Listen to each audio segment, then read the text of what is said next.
Today, the stock market was going up as we threatened making a new all-time high. Will Apple drag the markets down as it comes down, potentially trying to fill the gap? And we're going to talk about what hasn't happened since the dot-com bubble burst, and pay close attention because this could be a market moving event for tomorrow. Now, when we come over and look at how the indices fared across the board today, the Dow was up 196 points, NASDAQ up 80 points, S&P 500 up 17 points, with the Russell 2000 being down 1.41. But then we come over and look at advancing issues versus declining. Do you see anything that's a little bit off? We had more issues declining on the day. 56.6% of issues were declining on the day. But when we come over and look at how the sectors perform across the board, notice there was only 3 sectors in the red: real estate, industrials, and basic materials. So if you basically look at the market based on the sectors, you say, no, everything is fine. Well, if everything is fine, then why was the volatility index also in the green today? Now, just barely in the green, up 1 tick on the session. But at a time when we just talked about all the indices were rising, why was the VIX actually in the red? Then we look at the fear and greed index. We are almost dead smack in the middle of neutral. Are we about to swing back over into fear category? Because today we had some very, very troubling news. The economy created 911,000 fewer jobs in 2024 and 2025 than it reported. Now, this is important because we already know Jay Powell has been talking about, watch out, they're worried about a slowing down of the labor market. And if we scroll this down here just a bit, this basically gives us an update from April 24th to March 25th. And they basically go on to say this is the biggest downward revision since 2000. Now, what happened during 2000? You guessed it. We had the dot-com bubble burst where the NASDAQ lost more than 80% of its value. Now, some traders are out there cheering it, saying, you know what? This is great news because that means Jay Powell is going to be cutting interest rate at the next FOMC meeting. Right here, we can see there's a 92% chance that the Jay Powell will be cutting rates at the next FOMC meeting, which is slated to take place here in 7 days. However, I want to caution you guys real quick. Let's go back and look down here at memory lane real quick. The chart on the top is going to be a chart of the S&P 500, the SPY ETF. And I want you guys to pay very, very close attention. And this is going to be important. Anytime we see aggressive rate cuts, that is followed by a drop in the market. Right here was during the pandemic. The Fed was already starting to cut rates. The Fed cut rates from about 2.45% all the way down here to basically 0. And let's go ahead and map this out real quick. From that high down to the low, stocks dropped 35%. Let's go back. That must have been a one-off event, right? Well, if we scroll back here a little bit, before the great financial crisis really started to unfold, notice the Fed started to cut rates. Anytime we see an aggressive rate cut, it is problematic for the market. In this case, we saw the stock market actually drop by 57% when the Fed went on an aggressive rate cutting campaign. Then we come over and look during the dot-com bubble burst era. Notice as the Fed started aggressively cutting rates, look how much value the S&P lost, all the way from the high down here to the trough, roughly 50%. So if you're cheering, hoping that the Fed is going to aggressively cut rates, you might want to hold that back here just a bit. Now we come over and look at gold today. Notice gold was able to notch out another new all-time high.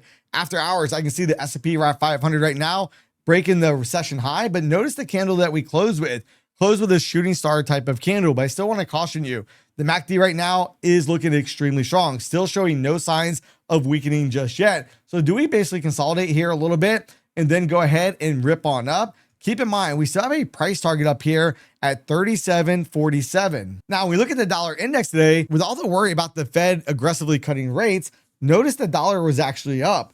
Dollar is up 36 cents on this session. Then when we come over and look at Apple, Apple looks like it wants to come down and fill the gap. And we see right here, why is Apple stock falling? It came down to this move. And it basically goes on to say that they expected that they would actually increase prices more than what they did. And if we look at the latest cost for an Apple phone, we can see a Pro Max is going to start out at $1,199. So basically $1,200 for a new iPhone Pro Max. Let me know in the comment section down below. Are you guys going to be upgrading your phone or not? Now, I want to make everybody aware, Apex has a massive 80% sale off all their valuation accounts. Best yet, pass in as little as 1 day. Take advantage of this offer. Use the link in the description box down below. Use promo code Mike at checkout. Now, when we come over and look at the SPY real quick, you can see after hours, we are up. SPY right now is up 67 cents after hours.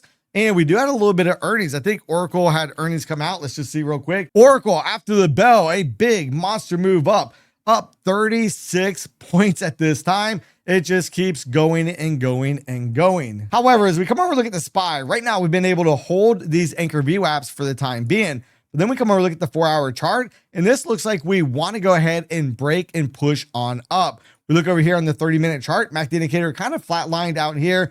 And notice yesterday was a D-shaped profile, and I said, watch out, expect range expansion, whichever way we first break could be a false break. Well, we tried to break down here earlier today. We basically tested yesterday's low and then ripped right back up. And if we look to the left, notice we're not that far away from all-time highs. Something I've been talking about on the live streams and even in some of these videos, this large down candle, whenever we recover 50% of that candle, quite often we're going to undo the entire candle. And that's exactly where we're at now. And then guess what? We're probably going to see another new all-time high. Now, right now, after hours, you can see we are above value area high. As long as we stay above it, watch out, we're probably going to go higher. Now, if you want an aggressive short opportunity, we can simply play off the high from today. If we get back below it, watch out for a potential retest of the point of control, but then below that, value area low. Now, we come over and look at the futures markets real quick. What do we got going on? We got a hodgepodge, a whole bunch of mess going on. But we talked about today on the live stream. If you guys want to miss the next time I go live,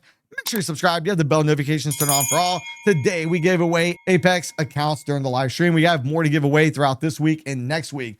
But you can see we had an ABC pattern projected down here if we could come down here and break that low right there. And as long as we did not get back above this swing high here, well, we can see after hours, we are above that level. So now I want to go ahead and remove that off the chart. And I talk about this all the time. Whenever we're above the 786, it increases the probabilities. We're going to go all the way back up and at minimum test out these highs. You can see right now we're basically at the top of that big nasty down candle. Then as we come over and start looking at the daily profiles real quick on the 30-minute chart, notice right now we are currently trading above value area high.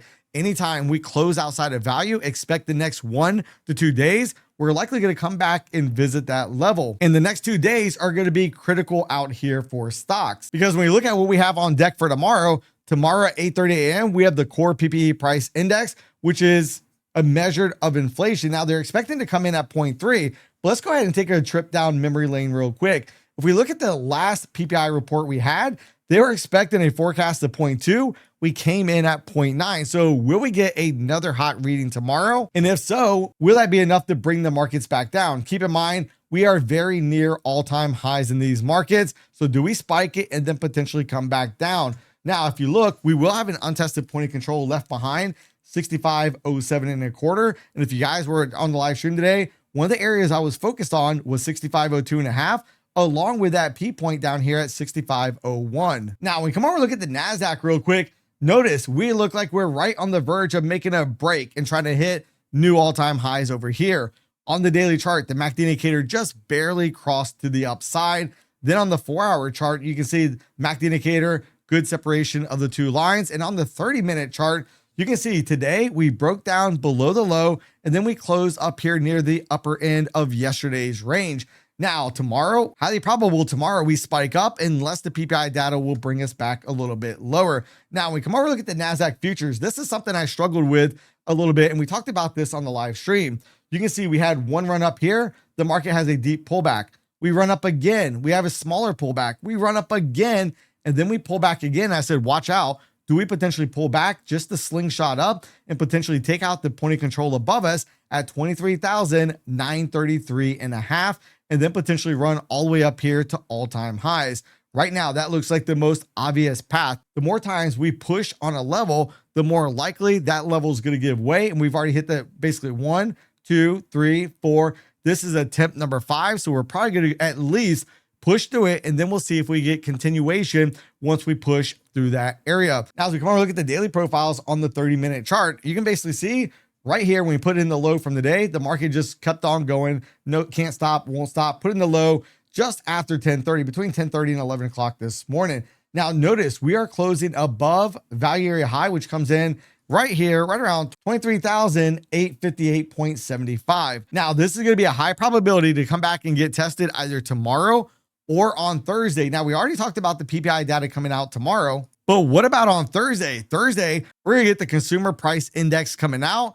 And again, we have the FOMC right around the corner. The news items between Wednesday and Thursday could influence how aggressive the Fed gets at cutting interest rates at the next meeting. Now, if you'd like to see the shocking truth about Take Profit Trader, then you want to make sure to check out this next video right here.